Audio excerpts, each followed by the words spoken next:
Hola, hola, hola, hola. ¿Qué tal me Hola, escuchan? hola, Hola, José, ¿cómo estás? pura vida. ¿Todo bien? Suena de casualidad como un eco. Sí, suena un eco. Oh, es porque estoy en una oficina totalmente vacía. Ah, qué Mm, cool. sí, pero ¿es contraproducente o o está bien? Creo que podemos comenzar así, me parece. Ok, ok. Ok. Bueno, buenas tardes, ¿cómo están? Espero que se encuentren todos muy bien. Vamos a comenzar con esta semana de actividades que hemos preparado de parte del capítulo de Computer para ustedes, que ojalá que le saquen bastante provecho. Mi nombre es Steven Pacheco, presidente del capítulo de Computer. Y para el día de hoy traemos la charla titulada Transferencia de sesgos sociales en Machine Learning a cargo del expositor del doctor José Carranza Rojas. José Carranza cursó su doctorado en Ingeniería en el Instituto Tecnológico de Costa Rica y la UCR con asesoría del Instituto Nacional de Informática francés y tiene estudios adicionales en Deep Learning coorganizados por el Montreal Institute for Learning Algorithms en Canadá. Cuenta con más de 10 años de experiencia como software engineer en empresas como HP, Intel y más reciente como Research Scientist en Rakuten Institute of Technology en Tokio, Japón, donde trabajó con modelos generativos tanto para imágenes como en texto. Actualmente labora como profesor e investigador en el Instituto Tecnológico de Costa Rica y como Data and Applied Scientist en Microsoft, en temas de procesamiento de lenguaje natural, visión por computadora y data science. Sin más, doctor, le cedemos el espacio, las palabras y bueno, muchísimas gracias por participar y por brindarnos este espacio para discutir. Listo, pura vida. Vamos a ver, voy a compartir aquí. You will stop sharing screen. Do you want to continue? Yes. Ok, listo. ¿Ves ahí? ¿Ven la compu? Sí, Sí se ve, ok. Entonces vamos a poner aquí el puntero. Ajá, así está mejor. Listo. Bueno, muy buenas tardes a todos. Gracias por la invitación. Esto es un tema muy, hasta cierto punto controversial, pero muy chiva y tal vez muy relevante conforme Machine Learning ha ido empezando a migrar hacia la industria, ¿verdad? Por mucho tiempo era un tema muy de mm, academia, pero poco a poco se ha vuelto un tema que básicamente está presente en todos los servicios que usamos, ¿verdad? En muchos productos tecnológicos que usamos. Esta imagen que ustedes ven acá, de esas caras cambiando, son imágenes artificiales, son alucinadas por un modelo de Machine Learning y bueno, es de NVIDIA, se llama StyleGAN, y lo que les quiero decir con eso es que, por ejemplo, incluso ahora podemos producir datos artificiales, pero siempre vamos a depender de los datos originales que tengamos, ¿verdad? Estos modelos dependen prácticamente en dos cosas, los datos y las funciones de costo, que ahorita vamos a hablar de eso. Entonces, por ejemplo, en ese caso, si ese modelo solamente genera imágenes de o solo hombres o solo mujeres, pues significa que hay un sesgo en los datos, ¿verdad? Adrede o no. ¿Ok? Em, Eso es como una atención que hay que hacer en este tipo de charlas, porque primero que todo, lo que yo diga no necesariamente refleja la ideología de las instituciones de mis afiliaciones, ¿verdad? Y en general, mi intención con esta charla no es juzgar ni criticar, eh, sino informar. La idea es que esto llegue a oídos de personas incluso que no son de computación o que no estudian ya Machine Learning. Esto también hay un poco para cada grupo de personas, digamos, incluso personas, ciudadanos, digamos, normales en ese sentido. Y más que todo lo que quiero es exponer una serie de preocupaciones de índole ético y de privacidad que pueden existir, de hecho, en general en software, pero muy específicamente también en inteligencia artificial, en modelos de inteligencia artificial, en machine learning, y pues hablar un poco de qué podemos hacer. Algunas de las cosas que diré, pues las conozco más de fondo, otras no tanto, porque algunas tienen que ver con legislación, por ejemplo, donde yo no soy abogado, ¿verdad? Pero por lo menos sí puedo mencionar algunas cosas y bueno, ojalá lo disfruten. Adicionalmente, les escribo aquí los marcadores. Marcadores son básicamente cuando vean estos símbolos durante la charla, básicamente estamos hablando de algo que es muy importante para profesionales de computación o machine learning. El primer icono, ¿verdad? El que tenemos por acá. El segundo, pues, sería respecto a ciudadanos en general. Y el último, a la institucionalidad del país, ¿verdad? Ya sería más como cuando hablemos de regulación. Ok, esta es la agenda. Primero vamos a hablar de, ¿a qué me refiero con estar enganchado con algún producto o servicio, ¿verdad? Vamos a hablar de un libro muy bueno. Luego vamos a hablar brevemente de qué es Machine Learning, porque ocupamos sentar esa base para poder hablar luego de sesgos y datos, de cómo se puede monetizar un usuario, ¿verdad? Y los datos de los usuarios. Luego un poco sobre privacidad de Machine Learning y después ya vamos a pasar a hablar de cómo mitigar esos problemas desde varios puntos de vista.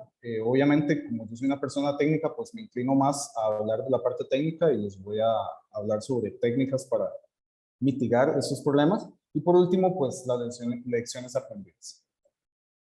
Entonces, lo primero es entender un poco sobre cómo podemos crear nosotros, o cómo ha hecho mucha gente para crear servicios o productos que generan un hábito en las personas, ¿verdad? Por ejemplo, si yo les digo a ustedes, qué frustrante, no logro encontrar información de cierta cosa, lo voy a buscar y muy probablemente la mayoría de gente va a pensar en Google, ¿verdad?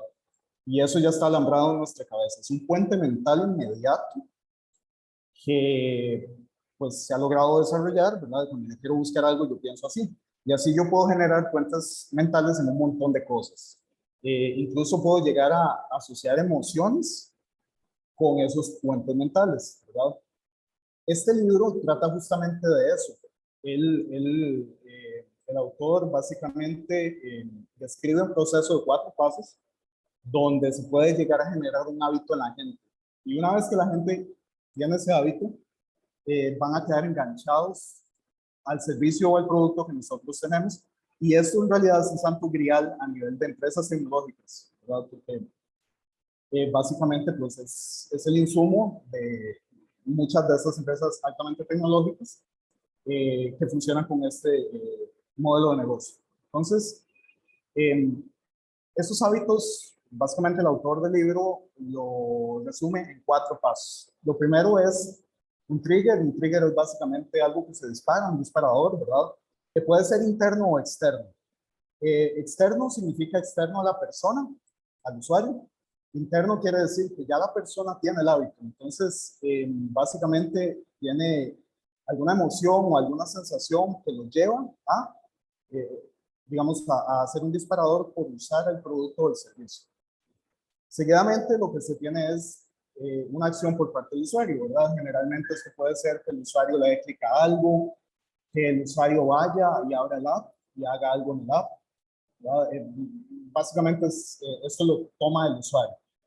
Luego, y esa es una parte muy importante, el premio variable se refiere a que una vez que el usuario toma una acción, se le va a dar un premio que no siempre es igual. Si fuese igual, el usuario se aburre. Pero si el premio es variable, eso ayuda a que el usuario se mantenga enganchado al servicio, al producto, porque sabe que siempre va a obtener algo diferente, ¿verdad? Entonces, por ejemplo, cuando estamos en redes sociales y vamos bajando el luz de la red social, generalmente nos sale algo diferente, algo diferente, algo diferente. Siempre es una noticia diferente, o un comentario diferente, o una foto diferente. Ese es un premio variable. Luego está la inversión que hace el usuario en el servicio.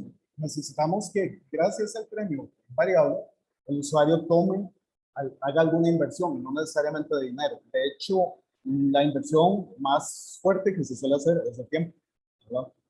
Entonces, este ciclo se puede repetir. Una vez que el usuario hace una inversión, si el sistema es lo suficientemente inteligente y automatizado, va a generar algún otro disparador y va a volver a empezar el ciclo, ¿verdad? Entonces, la idea es que si este ciclo se hace una y otra vez, va a llegar un momento donde la persona va a estar tan enganchada con el servicio o el producto que prácticamente es como una acción reflejo, ¿verdad? Ahora bien, ¿dónde podemos nosotros meter modelos de Machine Learning, meter inteligencia artificial acá? Pues básicamente es en esos 2 cuadrantes de ahí, ¿verdad? en los disparadores y en el premio variable.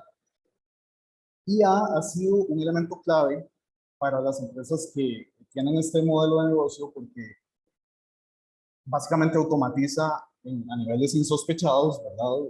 Que jamás hubiésemos imaginado mucho de este proceso, ¿verdad? Entonces, uno puede crear un modelo de Machine Learning que con base en gustos, intereses de los usuarios, genere disparadores, ¿verdad? Y eso es automático, o sea, no hay una persona, un ser humano, digamos, disparando los disparadores, valga la redundancia, sino que es uno o más modelos de Machine Learning haciéndolo. Y una vez que el usuario toma acción sobre esos disparadores, también modelos de Machine Learning con base en intereses y gustos van a empezar a generar premios con cierta diversidad, ¿verdad? Entonces, premios que varían, que es justamente lo que andamos buscando, y todo esto es automático, ¿verdad? Entonces, primero, ya hablamos un poco de Machine Learning, pero ¿qué es? Vamos como sentar una base mínima y pues está súper simplificado lo que les voy a explicar, pero por lo menos para que tengan como una idea las personas que no necesariamente conocen del área. Cuando hablamos de Machine Learning, la gente inmediatamente piensa, cuando hablan de inteligencia artificial y esas cosas, en cosas apocalípticas y demás. En realidad lo que hacemos es aproximar funciones matemáticas. Entonces, por ejemplo, tenemos esta ecuación por acá, que donde f es un algoritmo, es un modelo, una función matemática a su vez, que dado unos datos X va a aproximar algo. Ese algo puede ser muchas cosas. Ese algo puede ser una foto, puede aproximar video, puede aproximar audio, texto, puede aproximar recomendarle algo a un usuario. Es decir, esta función puede tomar muchas formas. Depende de nuestros datos, ¿verdad? Entonces, lo otro importante es este θ de acá. El θ es básicamente parámetros que tiene la función que no son dados por nosotros. Inicialmente empiezan aleatorios y bajo un procedimiento matemático de optimización de funciones, nosotros podemos ir encontrando valores cuasi óptimos, digamos, para esos θ, de manera tal que cuando se encuentran esos valores se considera que el modelo aprendió de los datos X. Y para poder realizar ese aprendizaje, lo que vamos a usar es una función como esta, donde vamos a calcular el error entre el dato que fue, digamos, la predicción que salió del modelo, que es este y chico, con una etiqueta real, o sea, con el dato real que yo espero que el modelo me devuelva. Entonces, por ejemplo, si yo veo esta resta aquí, lo que yo estoy diciendo es, yo quiero que lo que el modelo me devuelve se parezca muchísimo a lo que yo tengo en la vida real, ¿verdad? Entonces, si yo tengo fotos, pues yo tengo una foto que yo quiero que el modelo aprenda a generar esa foto, y la foto generada por el modelo será yo pechito, y la que yo tengo en la vida real es y voy a intentar que la diferencia entre ellas sea lo más pequeña posible. ¿Okay? Esto es, a muy grosso modo, lo que hacemos en el área de Machine Learning. ¿Okay? No quiere decir que sea solo esto, o que estas ecuaciones sean, digamos, toda la complejidad que hay por detrás, pero por lo menos les da una idea básica de qué es lo que se hace. Ahora bien, un ejemplo nada más aquí, por ejemplo, tenemos aquí este Pikachu en blanco y negro, ¿verdad? Y si yo quiero un modelo que pueda colorear imágenes, pues yo lo que puedo hacer es tener la imagen de Pikachu en blanco y negro, la imagen a color, yo paso esa imagen como el dato que le entra a la función f, o al modelo de Machine Learning f. El modelo me devuelve una aproximación que al inicio es pura basura, pero conforme el modelo va aprendiendo, pues eventualmente me va a dar una imagen como esta, que no está tan lejos de lo que yo esperaría que me diera. Y yo comparo la diferencia usando el costo L con la imagen que yo espero que el modelo me dé. Y si yo continúo haciendo esto con muchísimas imágenes, yo puedo obtener al final un modelo que efectivamente coloree imágenes, ¿verdad? De hecho, después yo lo que hago es que quito la L y nada más dejo la F, y entonces yo le paso imágenes en blanco y negro y él me genera aproximaciones de imágenes a color, ¿verdad? Eso es a manera de que nada más entiendan el concepto del entrenamiento. Ahora, otro ejemplo que tal vez ya tendría que ver un poco más con la charla es, por ejemplo,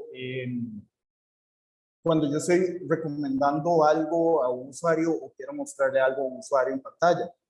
Esto es aplicado a redes sociales, a sistemas de streaming, ¿verdad? Donde yo puedo ver videos en demanda. ¿Qué me va a recomendar de videos el sistema? O cuando yo compro en línea, que quiero que me, digamos, que me gustaría comprar probablemente. Entonces aquí, si ustedes ven, es el mismo esquema.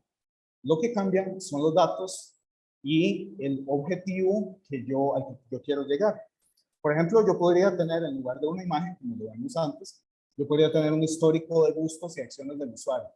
Esos gustos y acciones pueden ser clics, puede ser dónde dio clic la persona en la página, así como puede ser qué películas de la persona, puede ser qué cosas compra la persona, en fin, o sea, esto aplica a un montón de cosas. Y lo que el modelo va a hacer es predecir ese objetivo, ¿verdad? Y yo voy a tener, digamos, de los datos históricos, yo no le voy a dar toda la información al modelo, sino que yo me voy a dejar una parte de la información que he visto del usuario. Y lo que el modelo va a aprender es a predecir lo que el usuario ya compró, de cierta manera, ¿verdad? O ya vio, pero eso me va a servir eventualmente para yo predecir qué va a querer ver después, ¿verdad? Entonces, no es la única forma de hacerlo, pero es una de las maneras más comunes de hacerlo, es este esquema, digamos. Y entonces, como ven, el mismo esquema se puede aplicar a muchos tipos de problemas. Ahora sí, empecemos a hablar un poco de sesgos y datos. Primero, veamos un ejemplo sano. Esta aplicación es PlantNet, es una aplicación que sirve para tomar fotos de plantas y te dice cuál es la especie. Nosotros hemos aportado en esta aplicación, gracias a las conexiones durante mis estudios en Francia, hemos aportado con la versión de Centroamérica. Y básicamente es eso, o sea, ustedes instalan el app en el celular, toman una foto de una planta, en un parque nacional o el patio de su casa, y esa foto se envía a un modelo de Machine Learning, como los que les expliqué, y ese modelo ya fue entrenado, ¿verdad? Ese modelo fue entrenado con imágenes de plantas. El modelo lo que va a hacer es generar una distribución de probabilidad de todas las especies que ha visto durante el entrenamiento. ¿Okay? Si vio 1000 especies, pues la distribución de probabilidad es sobre 1000 especies. Y va a tomar la probabilidad mayor, o sea, de todas esas especies, la que tiene mayor probabilidad de ser, y eso es lo que les va a devolver a ustedes en el app, ¿verdad? Eso es básicamente lo que hace este app, a grosso modo. ¿Ok? Hasta ahí suena todo muy bien.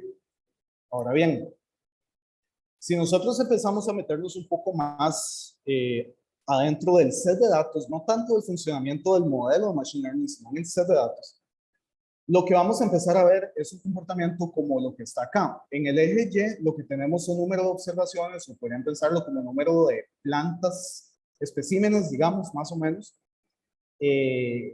o plantas individuales. Y en el eje X, lo que tenemos en este caso es un identificador por cada especie, ¿verdad? En este caso hay como 4000 especies. Si ustedes ven la cantidad de observaciones, o pensemos incluso en cantidad de fotos, hay algunas especies que tienen muchas más fotos que otras, ¿verdad? Entonces, este es el de datos y lamentablemente, en el caso de las plantas, es muy común, ¿verdad? Porque eh, hay plantas que son muy difíciles de fotografiar. O sea, hay plantas que están muy adentro en el bosque, que no cualquiera puede ir, mientras que hay plantas que son más comunes, podemos encontrarlas en la sabana, ¿verdad? Podemos encontrarlas en el patio de nuestras casas, las cuales van a tener probablemente más cantidad de fotos. Este set de datos se conoce como una distribución de long tail, porque es como una cola larga, ¿verdad? Y provoca un efecto en el modelo de Machine Learning, que es que el modelo va a tener un sesgo hacia aquellas especies de plantas que tienen más fotos. Es como lógico, ¿no? Si el modelo ha visto más fotos, va a ser muy bueno, digamos que encontrando ese tipo de fotos. Pero hay un pequeño ahí, no truco, pero digamos, hay un pequeño problema que es que también va a suceder que plantas que no son de las especies que tienen muchas fotos van a ser etiquetadas por el modelo, van a ser predichas por el modelo como si fueran de las especies que tienen muchas fotos. Y eso está mal, eso es un sesgo, ¿verdad? Es un sesgo que está a favor de las plantas que tienen, de las especies que tienen muchas fotos, y es un sesgo que está en contra de aquellas plantas, especies que tienen pocas fotos, ¿verdad? Y el sesgo siempre va hacia un lado, ¿verdad? No es que hay un sesgo donde todo el mundo gana. Siempre cuando hay un sesgo, alguien pierde. En este caso, pierden las especies que tienen pocas fotos. Entonces, básicamente, ese cuadro que está ahí rojo son las plantas que van a ser mejor identificadas, son las plantas que incluso muchas veces otras especies van a ser identificadas como ellas, ¿verdad? Entonces, aquí sucede algo muy interesante, porque cuando entrenamos un modelo de Machine Learning con esto, lo que sucede es que el sesgo poblacional que teníamos, ¿verdad? En este caso de plantas, que es como un ejemplo muy bonito, ¿verdad? Es transferido del modelo. Y el modelo va a tener el mismo sesgo. Y eso puede ser peligroso en ciertos escenarios. En este caso, pues, por dicha, no es debido a muerte, o no es un asunto de legal, ¿verdad? Sino que, bueno, todavía son plantas y por dicha también hay formas de lidiar con esto, ¿verdad? Hay algo que se llama upsampling, downsampling, se pueden meter pesos en la fórmula matemática, digamos, de que calcula el error, se pueden meter pesos para darle más peso a aquellas clases que tienen menos información, menos datos, y a aquellas que tienen más se le baja el peso. En fin, hay formas de lidiar con esto. Sin embargo, lo que nos da a entender es que efectivamente hay un sesgo, ¿verdad? Entonces, vean el ejemplo de qué pasaría una vez que yo ya entreno el modelo. Si yo entreno el modelo y resulta que tengo muchas fotos de tomates, como ven acá, ¿verdad? Digamos que los tomates están aquí en el lado izquierdo de la distribución, pues lo que va a pasar es que muy probablemente yo le paso imágenes de una especie que no es un tomate y en muchos casos me va a decir que es un tomate. Y eso está mal, ¿verdad? Eso está mal.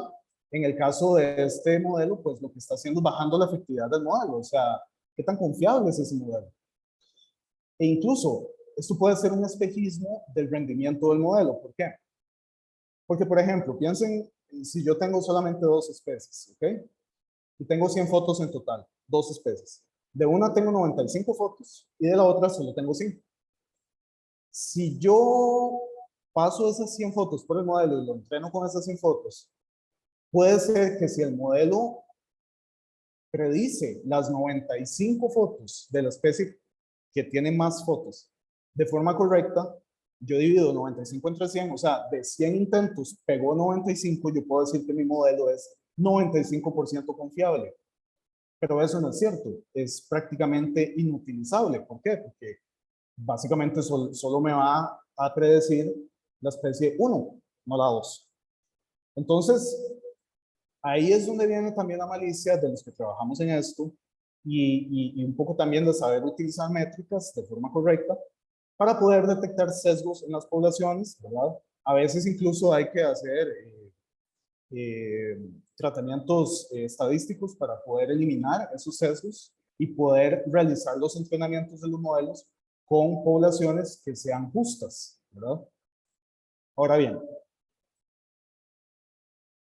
si vemos algo más serio, tomemos en cuenta, por ejemplo, lo que ha sucedido en Estados Unidos, que no es un secreto para todos, respecto a los tiroteos con personas de color que por parte de la policía, ¿verdad? Esos son nada más algunos de las noticias que me encontré por ahí buscando rápidamente.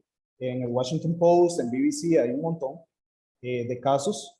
Y de hecho ya están más bien tirando números, ¿verdad? Por ejemplo, que uno ve la distribución de la población en Estados Unidos de personas blancas, personas afrodescendientes y personas hispanas.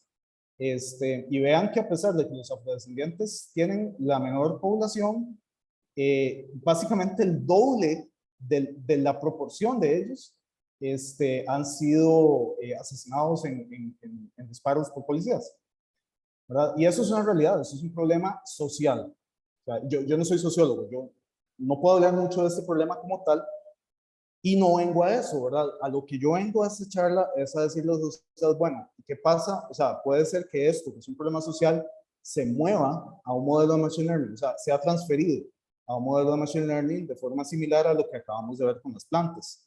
Y la respuesta es sí. Por ejemplo, Si yo tuviera un set de datos que se viera de esta manera, ¿verdad? Donde yo tengo personas afrodescendientes, digamos, muchas fotos de personas afrodescendientes y tengo menos fotos de personas blancas, digamos, y yo estoy montando un sistema de detección facial, va a pasar exactamente lo mismo de las plantas. El sistema va a tener una tendencia a reconocer más a personas de color, ¿verdad? Y a confundir, porque va a tener un sesgo hacia personas de color. Entonces, todas las problemáticas sociales, ¿verdad? Imagínense, por ejemplo, que tuviéramos un modelo que usa la policía para saber si alguien es delincuente o no, con cierta probabilidad. Si yo lo entreno con estos datos que tenemos aquí, ¿qué va a pasar? Lo mismo de las plantas. El modelo va a tener un sesgo a decir que personas de color son delincuentes solamente porque algún pobre, alguna pobre persona que iba caminando lo vio al modelo a través de una cámara y como hay tantos datos de personas de color, va a decir, ah, es un delincuente. Y eso está mal, ¿verdad? Eso es totalmente erróneo. Entonces, todo lo que es racismo, estereotipos, discriminación, eh, si nosotros fabricamos los sets de datos, y aquí viene la cuestión, ¿verdad? Si lo hago, o sea, si alguien lo hace a deber o no, esto puede suceder sin que alguien quiera que suceda, ¿verdad? Y ha sucedido. O sea, este ejemplo no es como que yo nada más me lo saqué debajo de la manga, esto es una realidad, estas cosas han pasado. Y han sucedido muchas veces sin querer.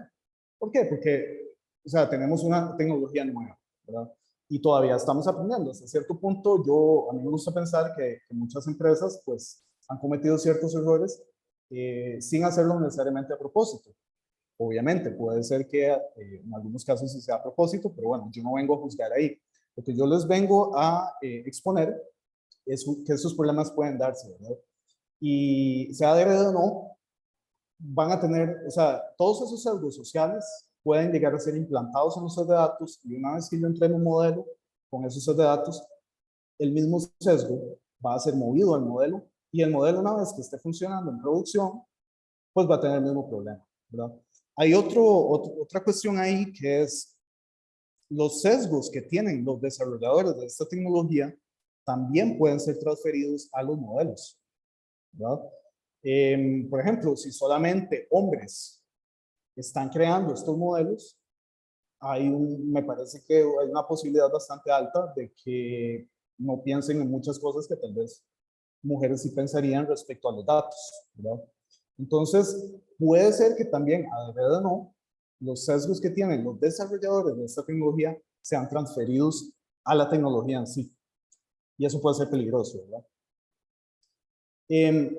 Entonces, ¿cómo funcionaría? Por ejemplo, si yo ya entreno mi modelo con este set de datos que está totalmente mal, ¿verdad? ¿Qué es lo que va a pasar? Pues yo meto una foto de una persona de color y lo que me va a salir afuera es básicamente que si es de color, es delincuente, por ejemplo, en el caso que les dije antes. Y eso no está bien, ¿verdad? Porque el color de piel no debería influir en eso. Entonces, nosotros necesitamos que los de datos tengan un balance, ¿verdad? Y que no tengan un sesgo, que no reflejen un sesgo social para que no llegue a suceder lo mismo con el modelo, ¿verdad? Ahora, otro ejemplo. ¿Qué pasa, por ejemplo, si yo tengo datos de banca? Y en los datos de banca,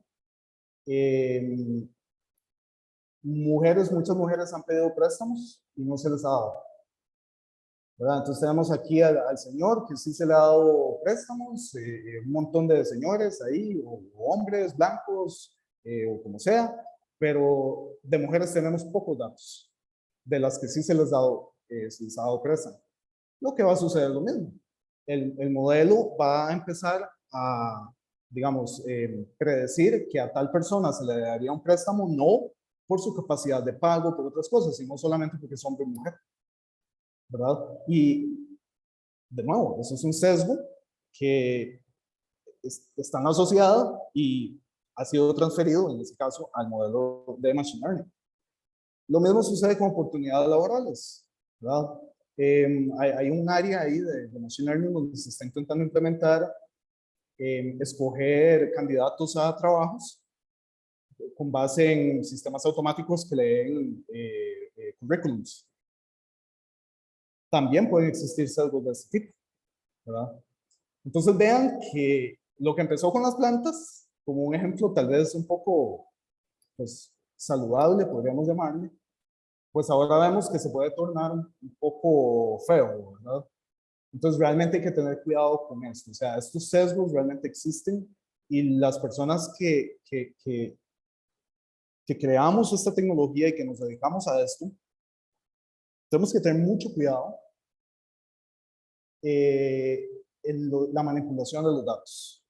Y en realidad yo aquí no ni siquiera estoy hablando de machine learning, estoy hablando de los datos, ¿verdad? Por mucho tiempo ha habido un enfoque en los modelos de machine learning, pero no tanto en los datos. Y a mi parecer, mucho de lo que ha sucedido de privacidad y demás ha venido de ese problema, ¿verdad? Hasta ahora hay un cambio de mentalidad de moverse más a ver los datos, analizar mejor los datos y asegurarse que sean datos justos. Ok, ahora, respecto a monetizar al usuario, ¿cómo pueden monetizar digamos, mi información? ¿Verdad? Porque sabemos que información privada es el nombre, la cédula, el número de teléfono, donde vive usted. Es información que lógicamente nadie debería tener acceso, ¿verdad? Pero resulta que muchas veces no pensamos en que información muy sutil, como por ejemplo, dónde estuve ayer en la tarde, o a qué fotos le doy like en alguna red social, ¿verdad? Algo tan sencillo como eso, que parece sin problema, ¿verdad? Puede revelar mucho el comportamiento de la gente. Son señales, lo que se llama señales débiles. Existen señales fuertes y señales débiles, ¿verdad? Una señal fuerte es, esta persona trabaja en tal cosa, se llama tal, vive en tal lado, taca, taca. Pero señales débiles puede ser algo tan sencillo como se quedó viendo una foto por 20 segundos y esta otra foto ni la vio, la pasó de un solo tiro. Entonces, yo puedo tener, por ejemplo, con el mismo enfoque, ¿verdad? Yo tengo un histórico de gustos del cliente. Imagínense, por ejemplo, recomendaciones. Entonces, yo tengo los gustos del cliente. Puede ser que me están recomendando películas, un sistema de películas. Me recomienda una película, pero yo sé exactamente qué películas ha visto la persona. Es decir, el simple hecho de que ustedes usen esos productos y esos servicios genera datos. No es solo, o sea, la gente se preocupa mucho por, es que escribí mi correo o les puse mi nombre. Y lo que no se dan cuenta, tal vez, es que es igual de importante su comportamiento en esos servicios. O sea, su interacción con los servicios genera datos. Solo eso genera datos. Y a partir de ahí yo puedo monetizar eso.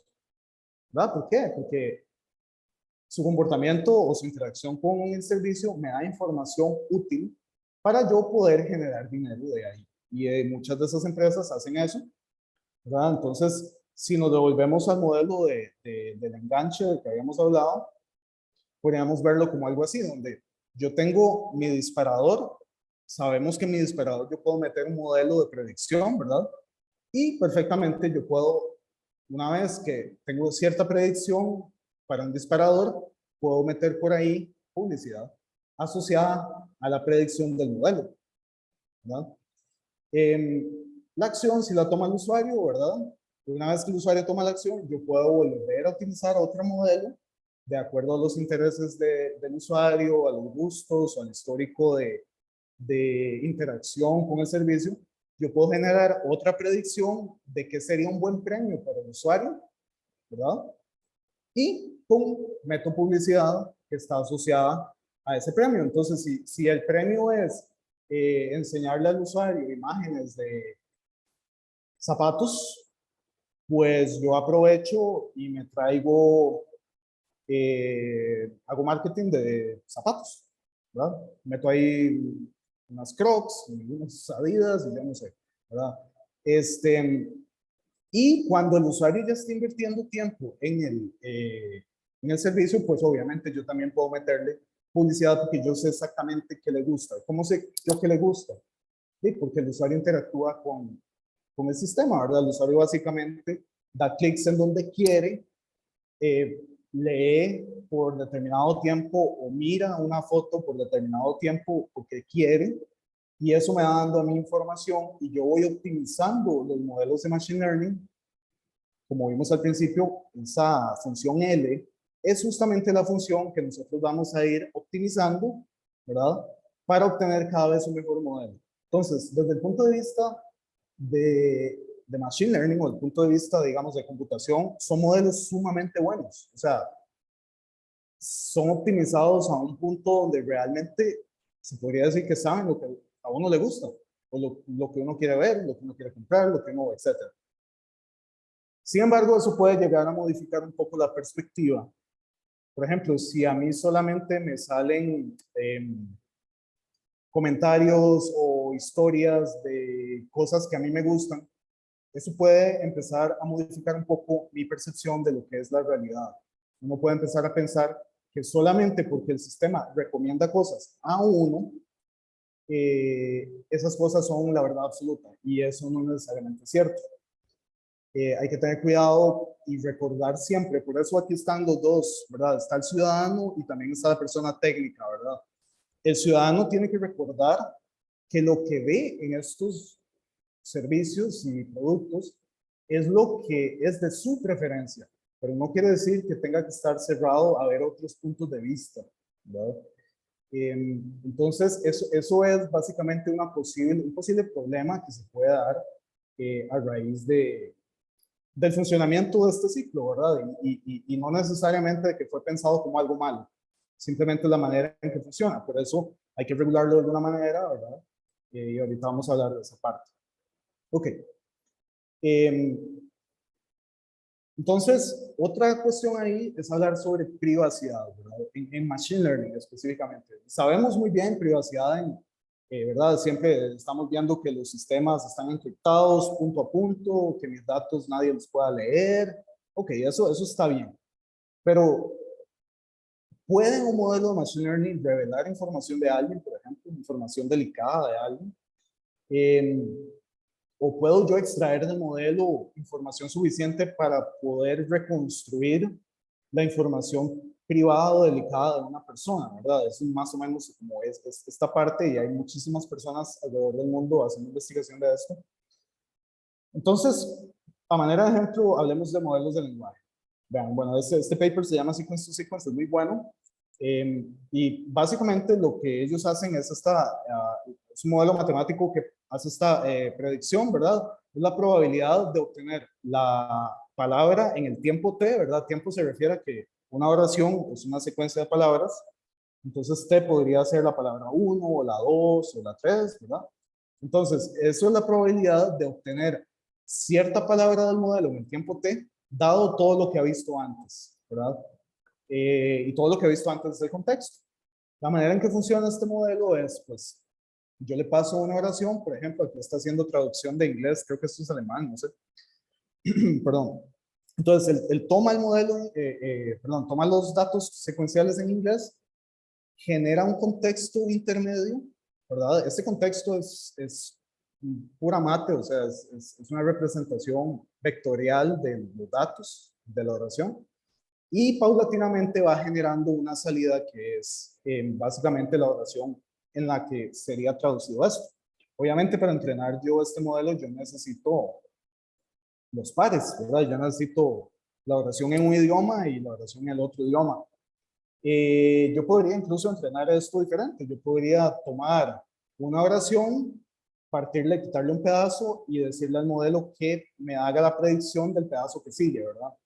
Entonces yo puedo decir, yo soy José, estudié en, y aquí obligo al modelo a que aprenda a decir en el TEC, por ejemplo. Este tipo de modelos de lenguaje se están usando actualmente en todo lado, chatbots, traducción, como este ejemplo, ¿verdad? Para resumir, hacer resúmenes de libros completos o de páginas, hacer reviews, bueno, hacer reviews, pero también saber si un review es bueno o malo, ¿verdad? Por ejemplo, un review de una película o de algún producto, si es 5 estrellas, si es una estrella, ese tipo de cosas se pueden lograr con este tipo de modelos, ¿ok? Hace como un año, tal vez, no fue este mismo año, sí. Bueno, hace unos meses salió este paper que causó bastante controversia, sin embargo, toca algunos temas bastante importantes. El primero, del cual en realidad lo único que tengo referencia en toda la presentación es este, pero me parece que es importante que lo tengan ahí presente, es que entrenar algunos modelos de Machine Learning es sumamente caro, no solo en dinero, sino también en recursos, ¿verdad? Por ejemplo, entrenar un modelo de lenguaje tipo BERT, que es un modelo que salió en el 2017, parece que usa tanta energía como un avión, básicamente, ¿verdad? Entonces, si vamos de Costa Rica a Londres, podemos hacer eso o pagar por entrenar BERT, ¿verdad? Entonces, eso es un problema. Pero el otro problema del que habla este paper, que les recomiendo leer si lo pueden leer, es sobre los modelos en sí. Resulta que, bueno, ha habido una tendencia a hacer modelos cada vez más grandes, ¿verdad?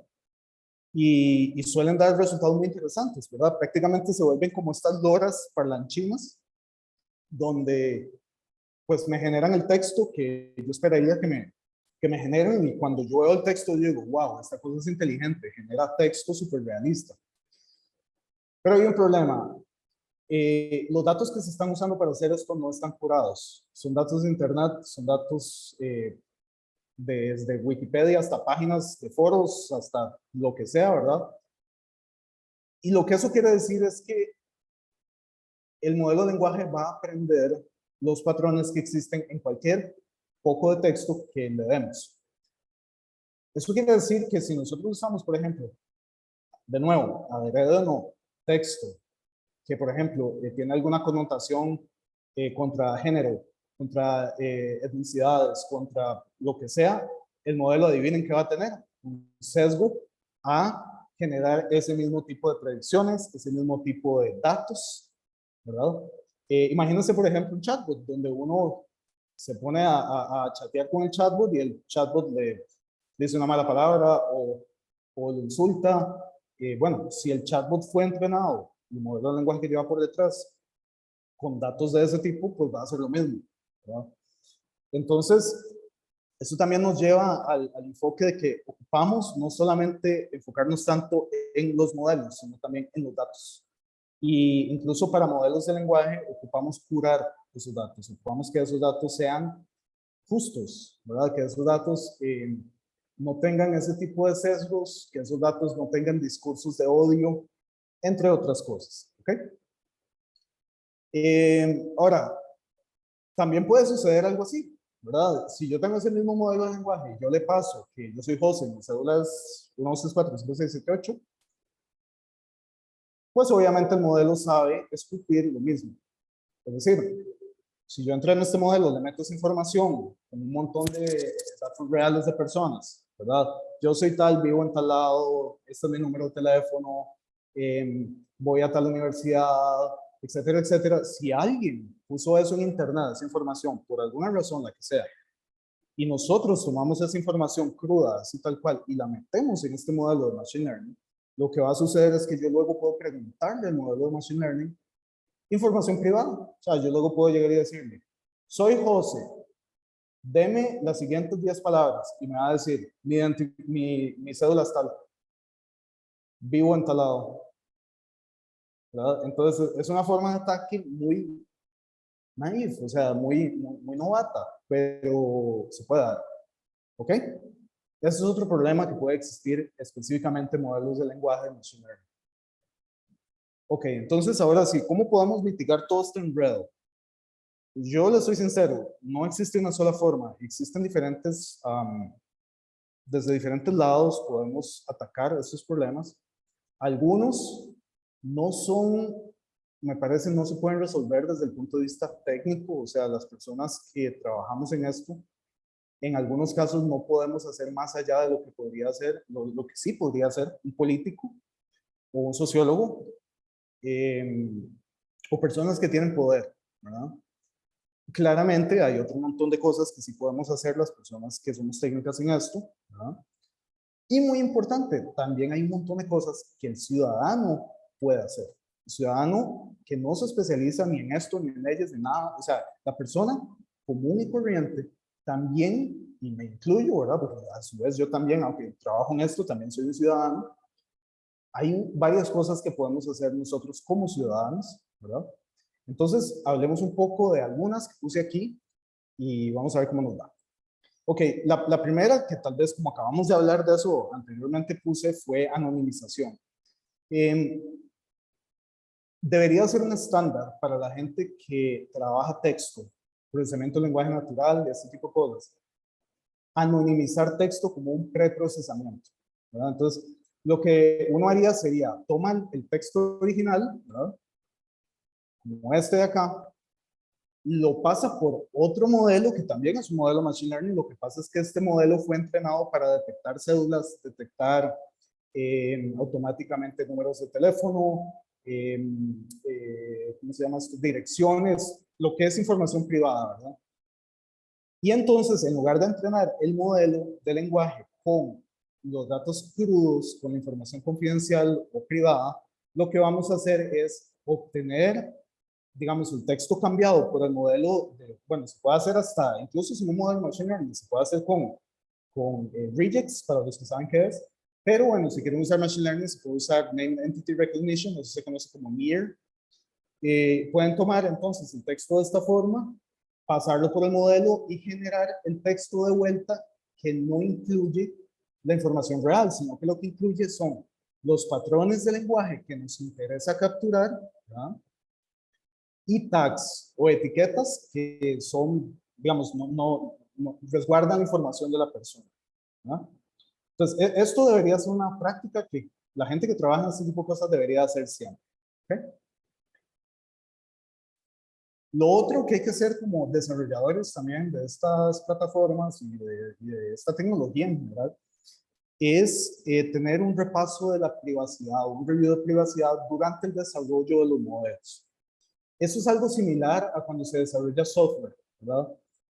Cuando se desarrolla software y hay datos de por medio, generalmente durante el desarrollo del proyecto, tiene que haber un cuestionamiento de qué son esos datos, si son sensibles, cómo los vamos a encriptar, dónde los vamos a guardar, cómo se van a transmitir. O sea, en ingeniería de software eso está bien definido, ¿verdad? Pues lo mismo hay que hacer cuando desarrollamos modelos de este tipo. Nosotros necesitamos entender los datos y clasificarlos. O sea, necesitamos saber, ok, estos datos son delicados. ¿Podemos o no usarlos? Lo primero que hay que preguntarse. Puede que no. Y si no se pueden usar, no se pueden usar. Lo otro que hay que preguntarse también es, de los datos que no se ven delicados de forma obvia, explícita, como un nombre o un teléfono, yo puedo llegar a saber, a identificar a una persona a través de esos otros datos. Por ejemplo, lo que yo les hablaba, si yo doy clic acá, si le doy like a esto, si taca, taca. Y dependiendo de esas clasificaciones que le vayamos dando a los datos, así nosotros pues vamos a saber dónde tenemos que invertir más tiempo del proyecto en pensar formas de mitigar esos problemas o potenciales problemas de privacidad, ¿verdad? Generalmente, la manera en que muchas empresas manejan la clasificación de los datos es, si yo utilizo datos que son privados para entrenar algo, bueno, en algunos casos algunas empresas dicen no y ya.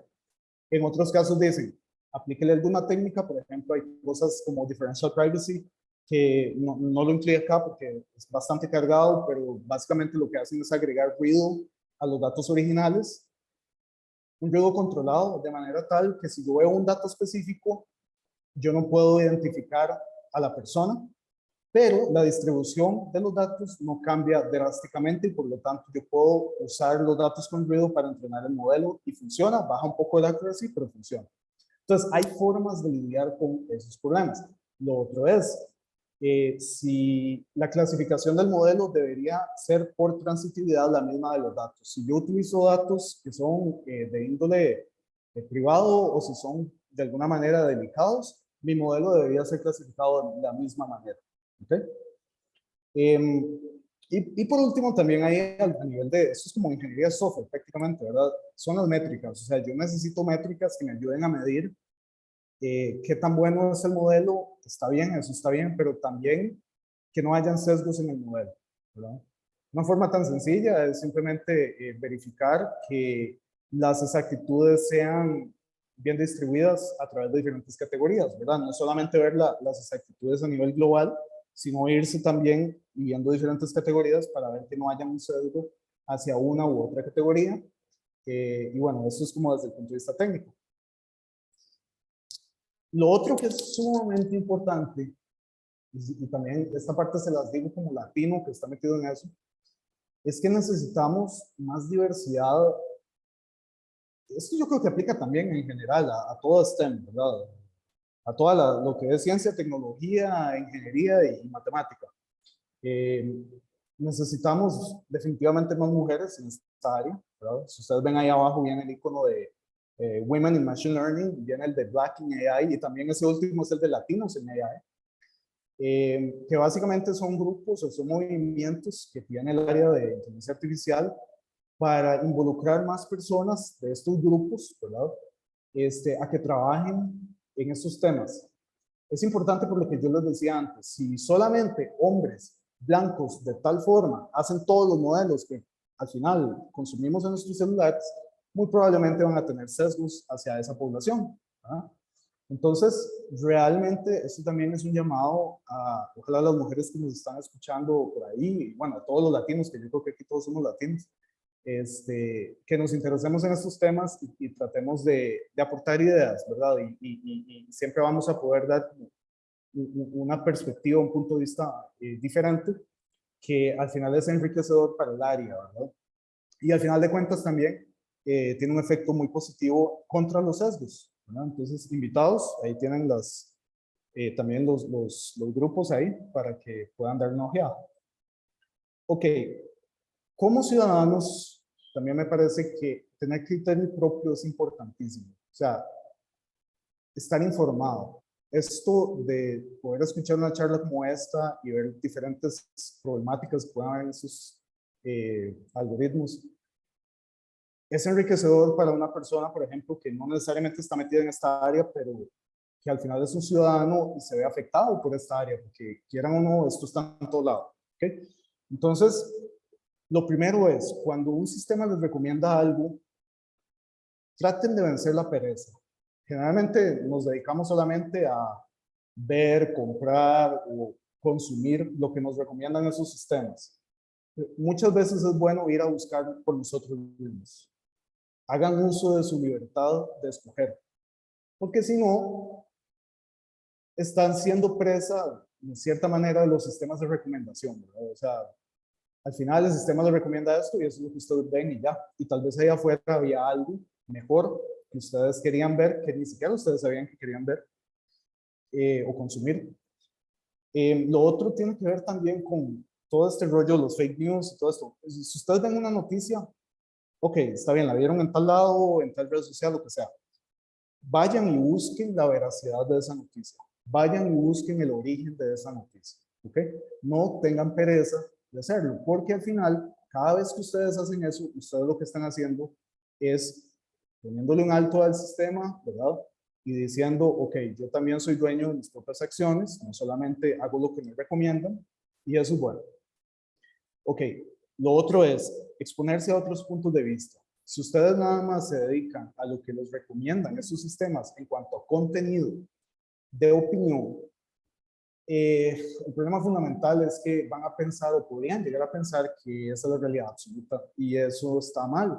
Hay personas que piensan diferente y pueden haber criterios diferentes y solo porque ustedes en el feed de sus redes sociales ven ciertos posts, no quiere decir que son los únicos posts que existen en las redes sociales. Lo que quiere decir es que fueron los posts escogidos por esas funciones que acabamos de ver para ustedes, ¿verdad? Entonces, es importante que el ciudadano entienda que lo que ve en estos sistemas son sus preferencias y no es la realidad absoluta.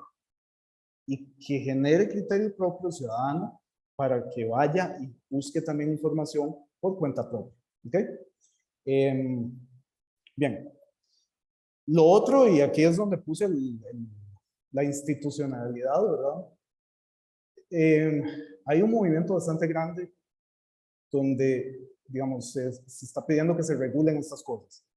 Y, por ejemplo, en Europa existe el GDPR, que, o sea, está muy bien definido. Yo ahí abajo, de hecho, les puse el link uno lo puede bajar en PDF.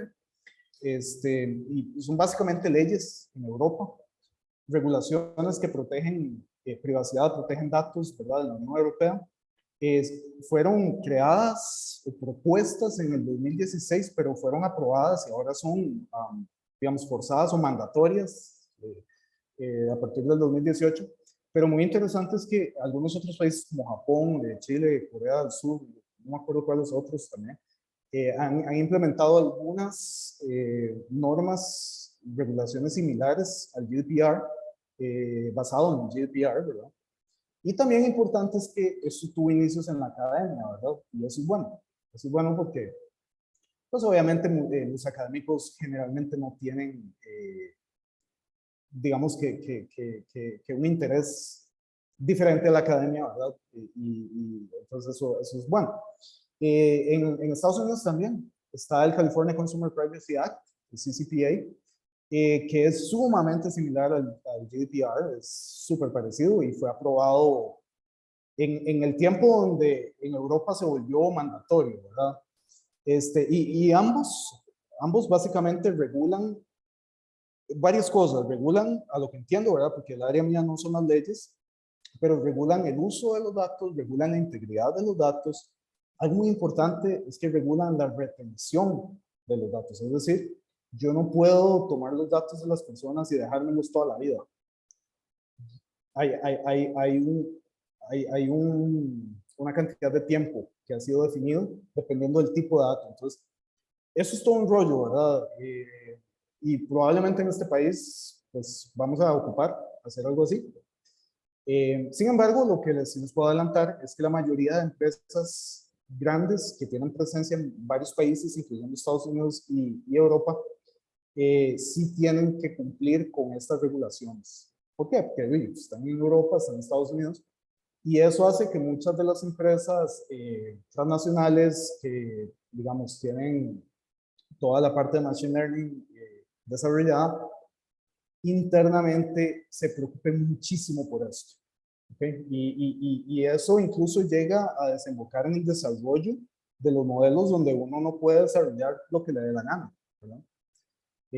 ¿Por qué? Porque hay una regulación. La empresa debe de velar porque esa regulación se cumpla y si no hay sanciones, ¿verdad? Y son sanciones grandes. Entonces, eso es importante y lo bueno es que ya tenemos ejemplos como estas dos cosas para poder implementar algo, ¿no? Esta otra idea es un poco ahí como controversial, tal vez, pero hay un movimiento de gente que lo que está diciendo es, bueno, si estas empresas utilizan tanto los datos y si tienen acceso ilimitado a datos, ¿cómo podemos hacer para que, digamos, no puedan tener todos los datos que quieran? O sea, que no puedan simplemente tener y tener y tener y tener datos. Y una idea que ha surgido es el concepto de ponerle impuestos a los datos. Tratar los datos como si fueran un recurso como cualquier otro, ¿verdad? Sin embargo, bueno, el concepto es eso, ¿verdad? Si yo le pongo impuesto a los datos, pues yo no puedo simplemente usar todos los datos que me dé la gana, yo tengo que ser selectivo, tengo que ser inteligente respecto a qué datos uso, tengo que ser más recatado, ¿verdad? Y permitirían un mayor control, ¿verdad? Entonces ya muchas empresas de tecnología pues tendrían que ser un poco más, sí, recatadas, pero existe la gran pregunta, ¿verdad? ¿Cómo calculamos el valor de los datos? Entonces, y eso nos lleva a la otra pregunta que está ahí, ¿verdad? Que es, ok, si nosotros le damos demasiada importancia a que no copien mi correo y no copien mi nombre, pero usamos indiscriminadamente todos estos sistemas y en realidad estamos generándoles datos siempre, quiere decir que no conocemos el valor de lo que les estamos dando, ¿verdad? Y lo estamos dando de gratis. Y entonces surge también la pregunta, ok, ¿cómo podemos calcular el valor de los datos si nosotros mismos no sabemos su propio valor? ¿Verdad? Porque básicamente se los estamos entregando en bandeja de plata a las empresas. Eso es nada más como a manera de pensar un poco, ¿verdad? Y como les digo, en esto yo no me considero un experto, ni abogado, ni nada, ni mucho menos sé de políticas económicas, ni nada, pero vengo a exponerles pues parte del movimiento que se oye por ahí, ¿verdad? Ok, entonces, ahora sí, ¿qué lecciones aprendidas podemos sacar de esta charla? Espero que se lleven ustedes. La primera es que sí hay sesgos sociales, ¿verdad? Hay un montón de problemáticas sociales que si no tenemos cuidado pueden llegar a caer en los modelos de Machine Learning. Y esto va más allá de las redes sociales y más allá ¿verdad? De los sistemas de recomendación. Esto es básicamente en cualquier modelo de Machine Learning. Vean que hasta en el de plantas había, ¿verdad?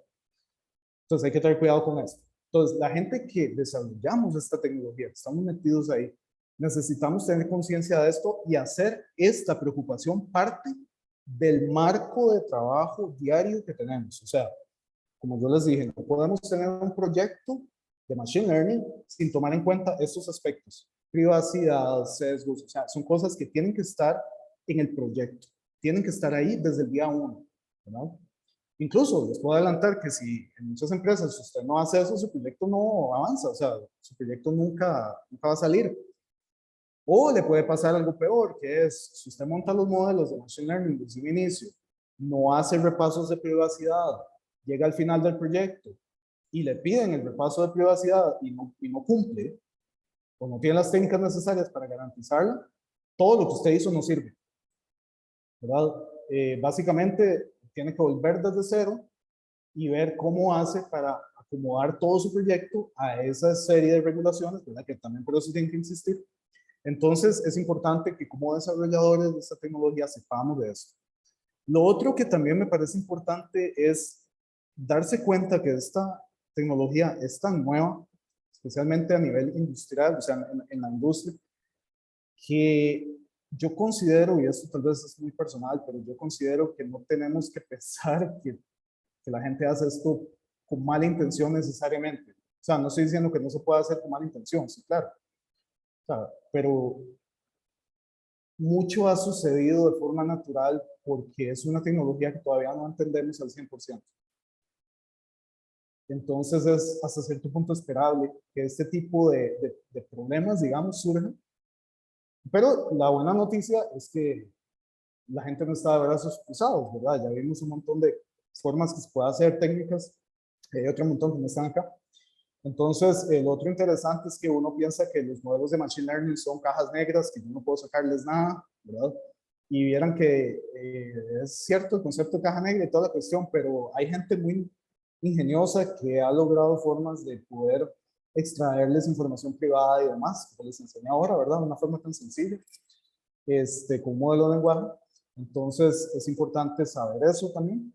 Y por supuesto que hay formas de mitigar todo, ¿verdad? Lo único que tenemos que hacer es ponernos el sombrero de diferente rol y con base en ese rol ver qué se puede hacer.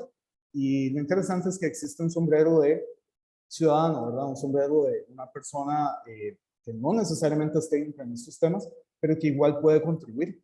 Y por supuesto, lo que es toda la parte de leyes, de gobierno y demás, ¿verdad? Que también es importante que empiecen a meter regulaciones y lo bueno es que ya hay regulaciones en otros países que en el caso de nuestro país pues podemos copiar, ¿verdad? O tal vez no copiar exactamente igual, pero bueno, ya ahí yo no conozco tanto los detalles. Lo otro es que es un buen momento para hablar de esto. O sea, estamos empezando a ver estos fenómenos suceder. Eh, no hay que esperar, no hay que esperar mucho, son temas que hay que ver ya. Ahora que los estamos dando cuenta que existen, ¿verdad? Y para mí, tal vez una de las cosas más importantes de toda la charla es que muchos de esos sesgos, muchos de esos problemas pueden ser resueltos con que ciertas minorías tengan más presencia, ¿verdad? Que tengan más presencia en esta área de IA, de Machine Learning, y ojalá esto resuene en los oídos de muchas personas, de ciertas minorías, ¿verdad? Para que vengan. Y pues los que estamos trabajando en esto, yo diría que la gran mayoría estamos sumamente dispuestos y contentos de que vengan personas con otros puntos de vista y que nos ayuden a mejorar cada día esta área, ¿no? ¿Okay? Eso sería mi charla, muchas gracias y no sé si hay preguntas.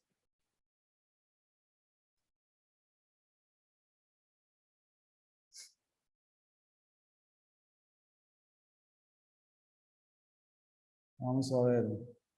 Kelvin, ¿cómo funciona la parte de preguntas? No sé. Hola. Muchas gracias, José, por la charla. Realmente Sí, muy interesante, muy completa sobre todo. Y bueno, ya fui estudiante tuyo el semestre pasado y quedé con la duda, desde que leímos el paper, quedé como con la duda de verdad de que no se pudo ampliar más en clase, entonces, pues, sí, lástima. Pero bueno, aquí lo ampliamos un poquillo. pero sí, no, agradecerte porque se amplió muchísimo, se explicó desde el problema, qué soluciones hay y demás. Ujú. Abrimos el espacio de preguntas, no sé si alguno tiene alguna pregunta, creo que hay una mano levantada de Sí, hay un Kevin, se muchacho. me parece. Buenas, ¿se escucha Buenas. bien? Sí. Bueno, muchas gracias por la charla, súper interesante. Estos temas realmente cuesta que la gente los hable y yo considero que son, ¿verdad?, bastante importantes. Sí, Eh, claro. Mi pregunta es que, digamos, cuando usted tiene un set de datos, digamos, datos raw, ¿verdad? ¿Cómo Ujú. hacen ustedes para saber que, digamos, este set de datos tiene algún sesgo? Ok. ¿Ustedes esperarían Generalmente, como hasta... Ujú. sí, dale, Sí, perdón. dale, perdón. No, No, no, no, que no, sí, no. esperarían Ajá. como hasta el momento en el que tire alguna conclusión, como, qué sé yo, la gente de color hace crímenes, o desde antes se Ujú. puede como analizar que ese conjunto de datos viene con algún sesgo. Sí, no, desde antes. Desde antes hay toda una gama de técnicas estadísticas para saber si una población tiene una desproporción respecto a ciertas variables, ¿verdad? Entonces, por ejemplo, digamos, usted puede usar herramientas estadísticas antes del modelo de Machine Learning, o sea, antes siquiera de entrenar el modelo de Machine Learning, para quitar sesgos poblacionales, hacer lo que se llama un population unbiasing, y quitar esos sesgos y básicamente nivelar variables de interés, ¿verdad? Y usted puede escoger cuáles variables también. Eso generalmente se puede hacer mucho ¿cómo se llama? En datos tabulares. Y una vez que usted ya lo tiene sin los sesgos, cuando ya usted se los quitó a nivel estadístico, ya usted puede entrenar el modelo a partir de ahí, ¿verdad? Entonces, muchas veces el efecto es como que te imagines, tenía esta categoría con un montón de fotos, ¿verdad?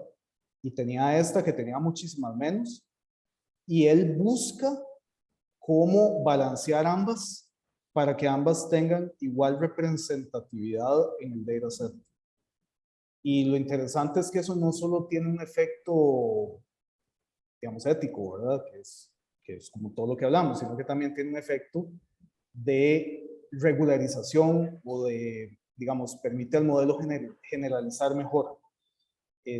¿Por qué? Porque el modelo no le está dando, digamos, más importancia a una cosa o la otra. Uno ve más información de cierto tipo que otra. Entonces suele también tener un efecto en el performance, en la, ¿cómo se llama? Digamos, qué tan bueno es el modelo. Entonces, yo te puedo decir, por ejemplo, de hecho Microsoft tiene una librería que se llama Lumos, puedes buscarla, que es abierta, que permite hacer este tipo de population unbiased. ¿Okay?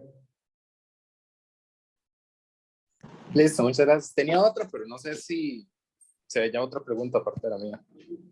Ay, no sé, Steven, ¿qué dice Steven? No, claro, adelante. Lo que no he visto más. Dale. Bueno, usted mencionó que normalmente en los trabajos que hacen en las compañías hay que, digamos, sus resultados tienen que estar de acuerdo a leyes como la de GDPR, ¿verdad? Sí.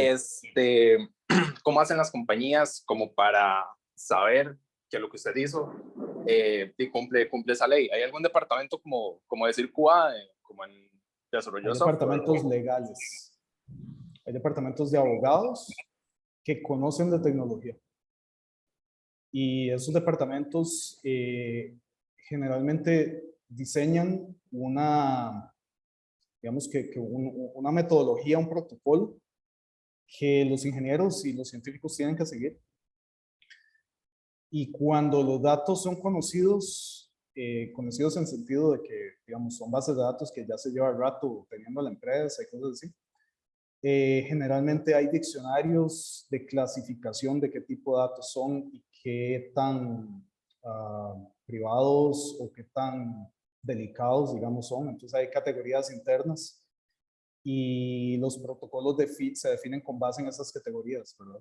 Entonces, si por ejemplo vos querés hacer un modelo donde la categoría de datos está clasificada como retroalimentación de un usuario, tu modelo no va a ser tan, digamos, no va a ser tan fácil de poner a ese modelo a servir así, nada más entrenándolo en los datos, porque básicamente el departamento legal tecnológico de la empresa lo va a frenar, ¿verdad?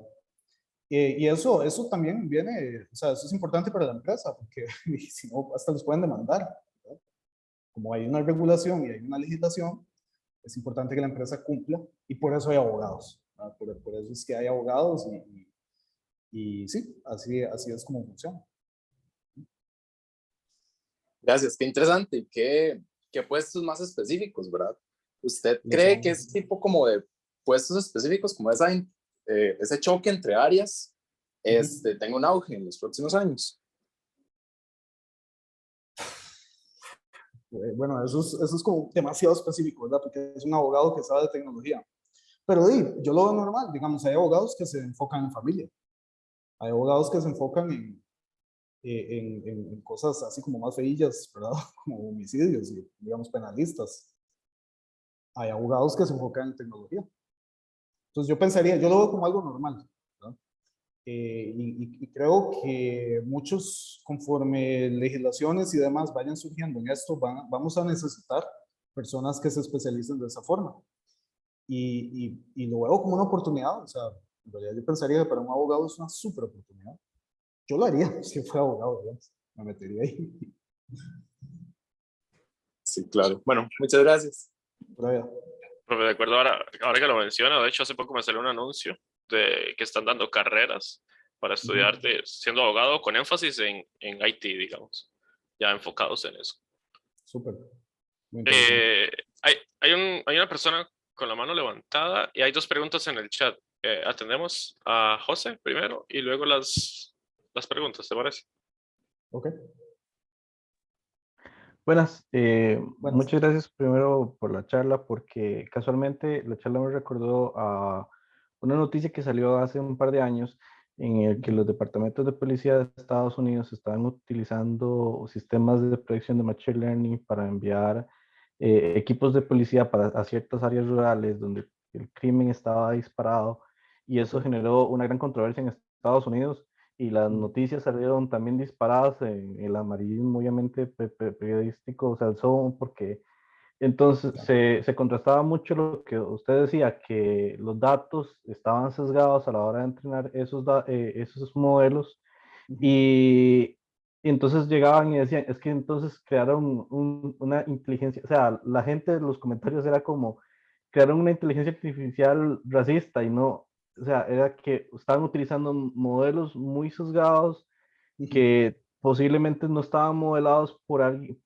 modelos de inclusión, y creo que esta charla dio a luz muchos de los puntos que en su momento tal vez las personas técnicas tenían en cuenta, de que no es, o sea, no solo un factor, usted no genera un algoritmo para detectar a cierta cantidad de personas, usted genera un modelo y usted tiene datos, y esos datos, esto específicamente es algo, es una idea que se debería llevar eh, a la población. Perdón, es más un comentario que una duda, pero No, sería llevar fantástico, más a sí. a la población en general, para que la gente conozca, así Sí. como lo hiciste con todas las explicaciones, así como lo hiciste, me pareció perfecto, porque cualquiera podría entender que eso que pasó en el pasado fue una experiencia de aprendizaje para todos los expertos en el área para ver que no se puede solo confiar en los datos y que también lo que se está haciendo como parte de la tecnología no está avanzando para generar una distopia, digámoslo, futuro,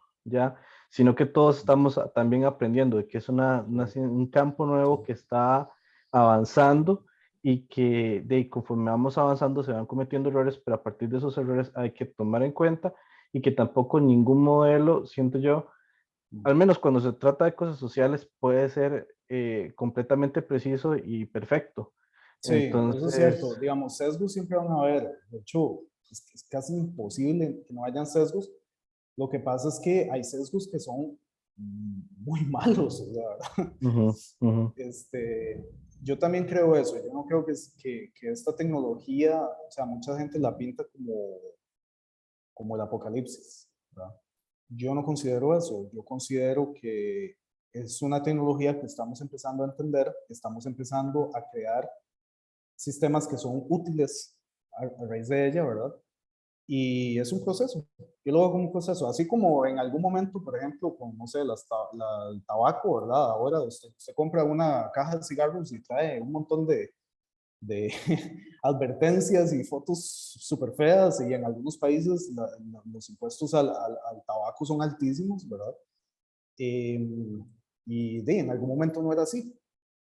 Entonces, regulaciones y demás se van construyendo conforme pasa el tiempo, ¿verdad? Generalmente la tecnología llega antes que las leyes y que las regulaciones. Para mí es simplemente lo esperable. O sea, ahora estamos teniendo charlas como esta y conversaciones de este tipo, ¿verdad? Justamente porque es el camino natural de esta tecnología. Muchas gracias. Te leo las del chat. La Sí. primera pregunta va como muy encaminada a la que acaba de hacer el compañero. Decía, Ajá, pregunta, ¿está claro entonces que lo que dice mucha gente de que los algoritmos son racistas, por citar una frase común, es erróneo? correcto. Los racistas somos los seres humanos. Bueno, yo espero no ser racista, ¿verdad? Pero me refiero a que como sociedad, el racismo existe en la sociedad, y el problema es que, o sea, estos set de datos, tal vez el mensaje que yo quiero darles a ustedes es que si el set de datos refleja el racismo que hay en la sociedad, el modelo va a reflejar lo mismo. Es transitivo, es una propiedad matemática. Entonces, yo no diría que los algoritmos sean racistas. De hecho, los algoritmos son lo que los alimenta.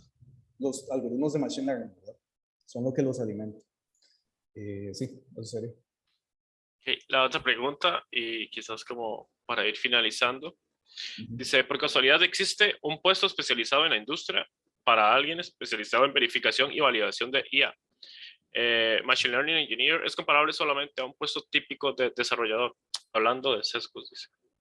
Sí, vamos a ver, sí, un puesto de Machine Learning Engineer no tiene necesariamente que ver con estas cosas. De hecho, un puesto como ese, lo que generalmente hace es, digamos, es un puesto donde se espera que la persona sepa C++, pueda optimizar modelos. Por ejemplo, si los científicos crean un modelo que sirve muy bien para cierta cosa, entonces el Machine Learning Engineer lo toma, lo optimiza para que pueda ponerse en web service, para que pueda ser servido, digamos, a muchas personas con buena concurrencia. Es como eso, es un trabajo más de bajo nivel incluso, de cierta forma. Pero más bien, por ejemplo, hay empresas que lo que tienen son departamentos de lo que se llama Responsible AI o IA responsable, ¿no? Donde hay desde personas que están haciendo investigación en esos temas, ¿verdad? Que pueden ser desde temas un poco más sociales hasta temas altamente técnicos. Por ejemplo, lo que les mencioné de differential privacy, eso es un tema matemático, o sea, es pura mate, que hace referencia a cómo hacer privados los datos que yo meto en un modelo de Machine Learning. Entonces, yo diría que son más que puestos, son departamentos que las empresas han empezado a crear para que se preocupen, digamos, a nivel tecnológico y en algunos casos social y otras cosas, sobre estos temas.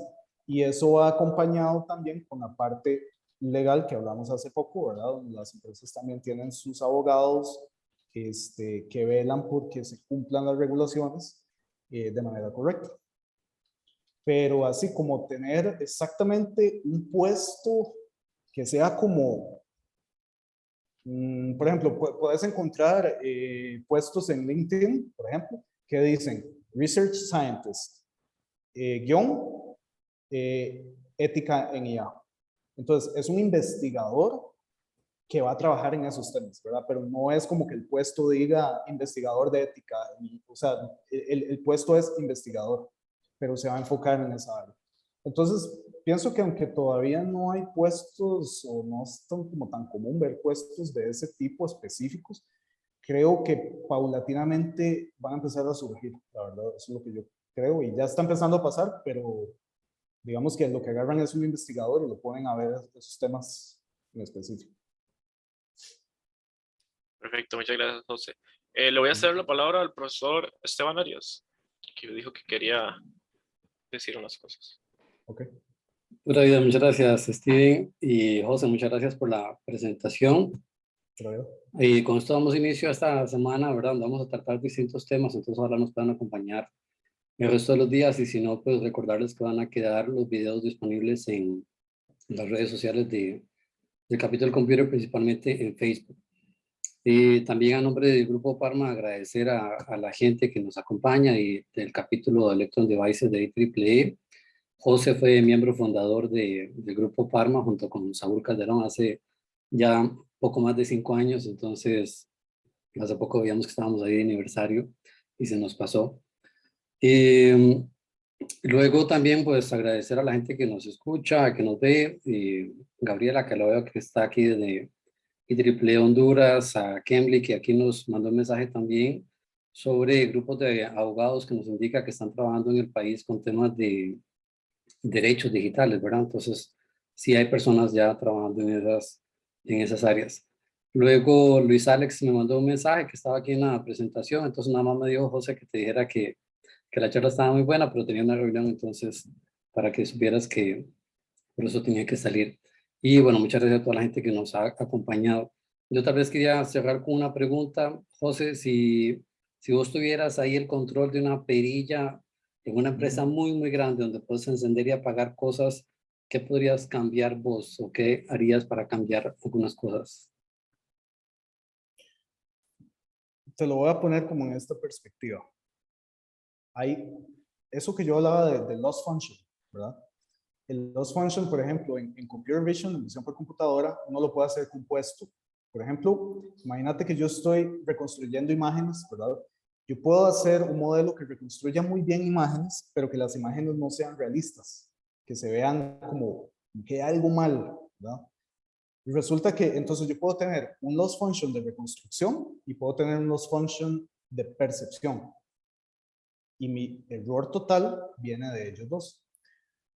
Tal vez a veces lo que yo he pensado es que, bueno, tal vez no es desde el punto de vista de la perilla. La perilla siempre la va a tener la gente más política de las empresas, creo yo, ¿verdad?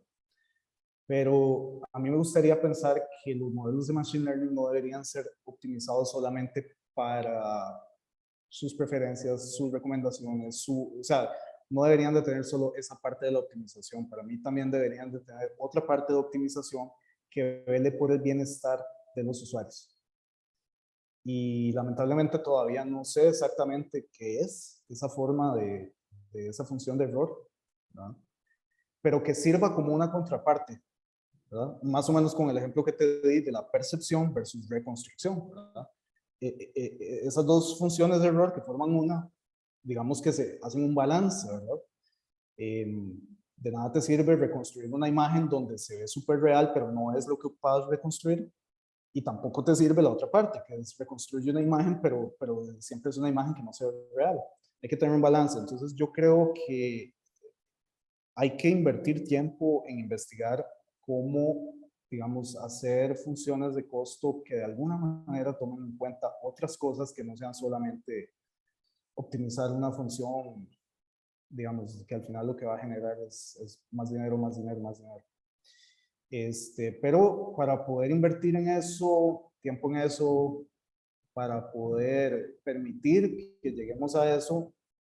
Las personas que están arriba, ellos tienen que tomar esas decisiones.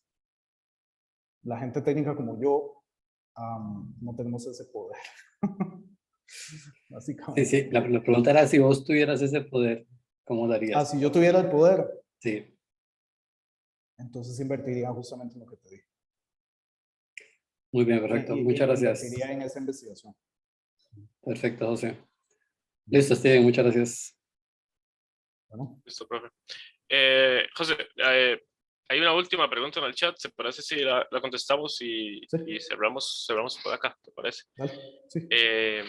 Pregunta que ¿cuál es tu opinión acerca de IA as a Service y si le ves algún futuro? Por IA Service se refieren a que yo pueda, por ejemplo, montar un modelo sin necesariamente saber de Machine Learning. A eso es a lo que se refieren. Bueno, si es a eso es a lo que se refieren, creo que es lo normal. Es básicamente no ocupar gente que esté entrenada en estas cosas y tener sistemas que puedan generar, digamos, los modelos ellos mismos. Sí, se refieren a ofrecer IA en la nube, pero a la creación o a ofrecer nada más como los servicios. Ok, si fuese la creación me parece, pues de hecho ya existe, o sea, hay gente que, digamos, si uno paga ciertos servicios en la nube, usted puede ir a hacer modelos sin saber de esto, ¿no?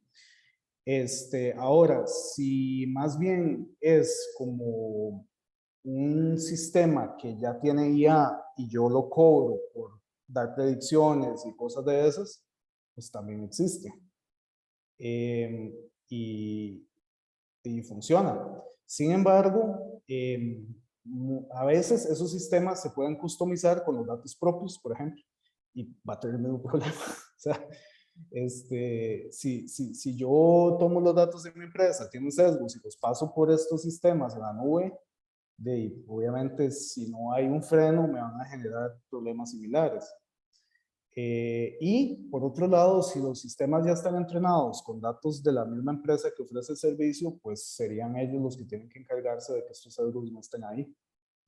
Sin embargo, a mí me parece que van a predominar mucho a futuro ese tipo de sistemas, porque no toda la gente tiene la capacidad de crear este tipo de algoritmos, ni los recursos humanos, ¿verdad? Y me parece razonable que existan servicios de darle modelos de machine learning a la gente, ¿verdad?